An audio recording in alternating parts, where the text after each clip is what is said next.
All right, the former state of Andhra Pradesh has been formally split. The northern half now forms the new state of Telangana, while the residual southern belt will retain the name Andhra Pradesh. K. Shekar Reddy of the Telangana Rashtra Samiti party has been sworn in as the first chief minister of Telangana. Telugu Desam Party chief N. Chandrababu Naidu is expected to take oath as the chief minister of the residual Andhra Pradesh state on 8th of June. Now, with the birth of Telangana, can we expect a rebirth in the realty fortunes of this region? To discuss the realty impact of this big political development, I am joined by C. Shekar Reddy, Managing Director, CSR Estates Limited and President of Credit National. Also joining me is Dr. Samantak Das in Mumbai. He's the Chief Economist and Director of Research, Knight Frank India. And as always, Sameer Jasuja, founder and MD of Prop Equity, joins us on the show. Gentlemen, thank you so much for joining me today.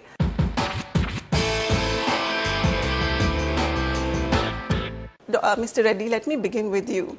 The Hyderabad market has largely remained stagnant for quite some time. Now, with this big symbolic development, where do you see the market headed? Which is the first reaction that we're going to see on ground in the property markets? Basically, right now, if you see, we will compare Hyderabad market rates with Chennai, our neighbor state. We are almost 60% of the Chennai rates in the corresponding locations. So this is because earlier a lot of apprehensions were there among the investors, whether this Telangana will go for next 20 years or 10 years. We were not certain about that. Right. Now the roadmap is clear now. The state government is going to take a lot of initiatives now, and now the Hyderabad is going to be the destination at the global level because of the pricing. So 60% straight away. That means almost 40 to 50% we are cheaper now, right, when compared to Bangalore and Chennai. So definitely most of the entrepreneurs will look at Hyderabad, and in coming 12 months, most probably the prices are go up by at least by 50%. Dr. Das, I'd like to ask you, back in August last year when the centre gave a in-principle approval for the state of Telangana to be created, in that past 1 year, we didn't see a major correction in prices, a major recovery in prices. Is there some kind of a sentiment issue which has been dragging the market, which you feel could maybe continue even now? Where do you see the markets headed now? See, Andhra Pradesh, undivided Andhra Pradesh, of course, we analyzed Hyderabad. Now, with the new focus of Telangana, the new state with Andhra Pradesh as a common capital for both Telangana and the residual Andhra Pradesh, we see a lot of tractions in the recent past in Hyderabad. See, always we have to understand that the tractions need not really immediately, I would say, translate into price appreciation. But trust me, if you analyze the demand-supply situation in the last year, 2013, I think there was a great synchronization between supply and demand in Andhra Pradesh when demand came down by around 4 to 5% in 2013 year on year. The supply also came down nearly 15%. So there was a major correction in the supply in the launches. So as a result, if you see that the prices really did not go that down or negative trend. Of late, what we see after this, some clarity before this actual bifurcation of the state, we could see that the negative trend in prices, are being arrested. That means we can't see right now a huge jump in the price, but according to us, there will be the negativity in the price trends will be arrested. However, I would just like to point one thing, that any sort of price trends, either it's a decline or an upward trend, will have a lag depending on the new, the leader coming in the forefront, taking oath, so on and so forth, and how the overall development strategy that he's making. It's not only Hyderabad, but related to Hyderabad, the entire state of Telangana. So these are the various aspects that we have to really wait and watch. Hyderabad was always ready to take a real, I would say, a good upward trend. we had most of the infrastructure facilities either under construction or planned or completed. We have good human resource. Social infrastructure is great, but only because of this uncertainty, it was, holding back the growth. I feel that there is a huge upside in Hyderabad, but it may take, a couple of quarters to really see the price going upward. Okay, so Dr. Das says the negative decline is going to get arrested and a few quarters for actual recovery to be seen. As a local realtor, tell us on ground what's happening in the markets. We know that a lot of the majority of the jobs get created in Hyderabad, 80 to 90%. A lot of people move from the residual Andhra area, the Simandhra belt, to work in Hyderabad. Do you feel these buyers are now going to rethink their buying decision and wait for the new Chief Minister of residual Andhra to declare a new capital and maybe reinvest there? Do you feel new real estate hotspots will get created between these two states? Yeah, definitely. Definitely. When the new state is coming, and the new capital is going to come and the government of India is going to support that, definitely a lot of employment will be created, the construction activity will go on, the ancillary units, maybe the building material industry will also flourish, labor also, the market will also do well. And not only that, there are a lot of institutions, government of India institutions or national institutions are coming there. And then they have package there. Simandhra got a good package. And the huge coastline that will also attract a lot of investment. They got a national, as a government of India sanctioned an irrigation project. The total amount is going to be spent by the government of India. So a lot of this activity will be there, and for the time being, maybe next 1.5 year, there will be a lot of speculation. The end user may not go now. Suppose if somebody want to buy a flat, he may not go there, because unless the infrastructure is there, unless employment is created, then only the developer will go and construct the apartments. So this is the one, definitely it is there. Similarly, since we have the growth of Hyderabad is arrested for the last several years, and the price actually from 2000 end onwards, it has become a seller's market, and price has gone up by about 25 to 30%. It's not that price has not gone up. Price has gone up and it's not come down after that, after 2012. And the numbers are, at least we are selling more. Before, if you see 2010 and 11, now people are selling good number of stocks. And in the coming months, and now next few weeks or few months, a lot of positive vibrations will go from the state across the globe. And we in fact had a discussion also with the Chief Minister before the election also. We also communicated that how to attract the investment here in the state. Right. Fundamentally now everybody is bothered about the permissions, approval system, how much time it takes, what about my investment, when I can start my project, when I can complete, when I am going to get the returns. So what we suggested is a time-bound program. Suppose, for example, 30 days. If the government promises 30 days, they should give 30 days all the permissions. If they are not giving, the penalty should be on the government side. Right. And they should not only bringing the policy, they should show to the global investors that if you go to Telangana state, the Chief Minister will give the permissions within the 30 days. So that gives a lot of positive. So quick approvals.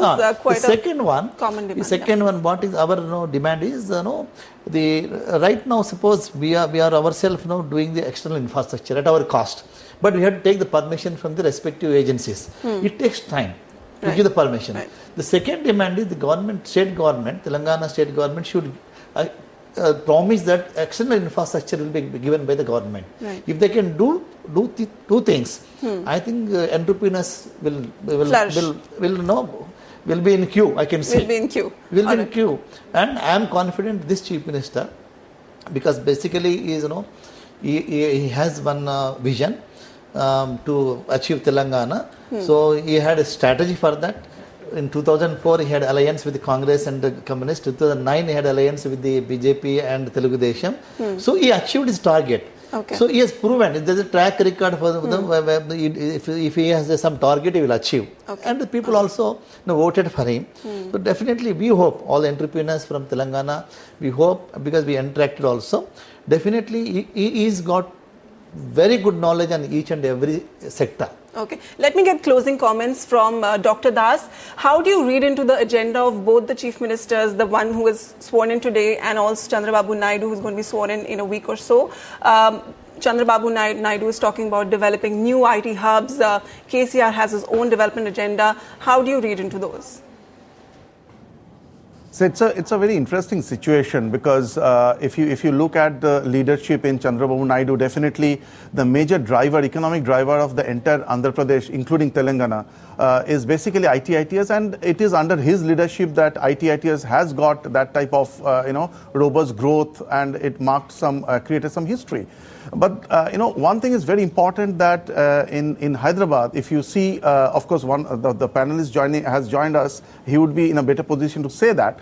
But definitely, I would feel that most of the developers in Hyderabad is basically from, I guess, from non-Telangana side. I mean, from Andhra Pradesh.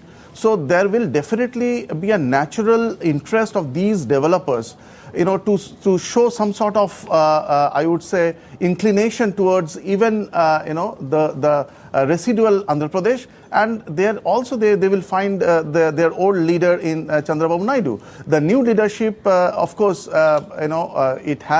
has done a lot to do this bifurcation for contribution in the bifurcation of this Andhra Pradesh. That's also one part, but then the new state has to show some sort of a holistic development in not only Hyderabad but also in the other parts of Telangana. So my point is there will be definitely some sort of a competition between these two states, and it will depend on the developers, whether to go to the Telangana state or the residual Andhra Pradesh state, and whether to focus on Hyderabad. But of course, Hyderabad will be the twin capital for both these states, at least for 10 years. So in my opinion, the upside is definitely in Hyderabad. With a lag, we can see some sort of positive rub-off effect to different major cities identified by the new leadership in Telangana, as well as the Chandrababu Naidu's new type of development approach, because that's also very important. It's not that once he has will prove for years to come as well. He has to also show that development strategy. So the final take is Hyderabad. The prices in Hyderabad, the negative trend in Hyderabad has already been arrested, and of course, we will not see an astronomical price growth in times to come, because there is a limiting factor, the affordability of the IT/ITES sector as well. Because we have to remember that IT/ITES sector will not really grow at 20, 25, 30%, but will grow at 12 to 14%, because that will be the driver, for the demand of for housing in Hyderabad. Okay. Some closing comments from you. A lot of the investors who had been waiting in the wings, are they going to now make their move? And any particular zones that you're bullish on? We know all the zones closer to the IT hubs are doing well. Locations that you're bullish on? Well, first of all, yes, absolutely. What the panelists say is absolutely correct. Hyderabad is a good 40 to 50% cheaper than other cities, neighboring cities. So there is a huge upside potential. There is that the gap will start closing very shortly. We've always recommended micro markets close to the IT hubs, Gachibowli, Kukatpalli, and all these other areas around are the growth drivers. They're the growth drivers over there, which are going to take these markets to new highs. If you look at the pricing, if you were to compare that to other southern states as well, I think an equivalent price is about 7,500 rupees a square foot compared to a Gachibowli, which is about 4,000 rupees a square foot. So, and that's where Hyderabad was actually heading. It's just because of this Telangana crisis that we had to take a step back, and I think there is going to be a lot of investor interest, especially from the international community, which is the NRI sitting out over there waiting and watching for the situation to get cleared up, because they seem to be driving real estate up in the south. So that's one big positive. The other big positive is that the national government now is very stable and is going to take the right steps in every state, specifically so in Telangana, because it's a new state, so focus will be, I think, slightly more. And I think the only way is up, is what I think. All right. So Venkaya recently has come to, after taking the ministry, has come to Hyderabad, He has said Hyderabad has all the qualification to be declared as one of the smart city, because under the BJP manifesto, this present NDA government, they wanted to promote 100 cities, smart cities. And in fact, today we had an official meeting with Venkaiah ji about how to achieve the housing for all. Pakka houses for every family by 2022. Right. This is in view of the India completing 75th of the Independence Day, Independence year. So we suggested a lot of solutions how to achieve that, because we need the land basically.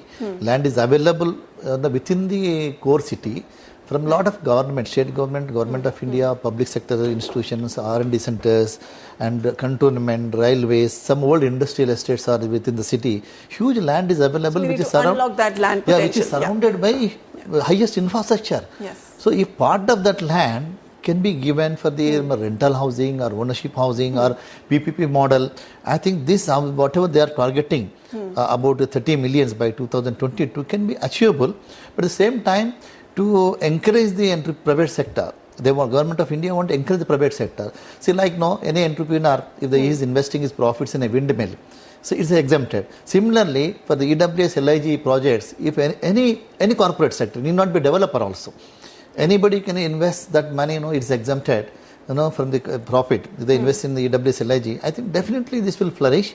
And second thing, some taxation also. We have requested reduction of the taxes, particularly service tax, and overall rationalization. Now today, so we need to see whether the ministry delivers on all of these demands. But coming back to Hyderabad, Samir says the only way is up, and Hyderabad has a huge upside compared to all the other metros. It's comparable in terms of its world-class infrastructure and job creation. And now all the investors who've been waiting to invest are now going to make their move, and property prices can be expected to improve in times to come. All right, my panel of speakers, thank you so much for joining me today. Dr. Das and Mr. Reddy, thank you so much.